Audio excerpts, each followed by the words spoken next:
Hey guys, in this video, I'll show you how to transfer crypto from Binance to Bitget wallet. Alright, let's begin.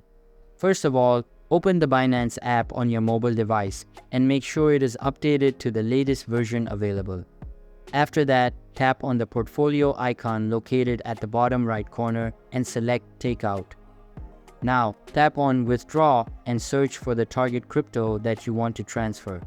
Once you have selected the crypto, switch over to the Bitget wallet app and tap on the receive icon at the top. After that, select the same crypto and copy its address. Now, get back to the Binance app, paste the address you just copied, and select the correct network for the transfer.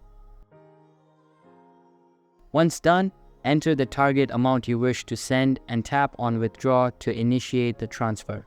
So that's basically how you can transfer crypto from Binance to Bitget wallet. And that's it for this video. If you find this helpful, consider subscribing and giving this a big thumbs up. Thanks.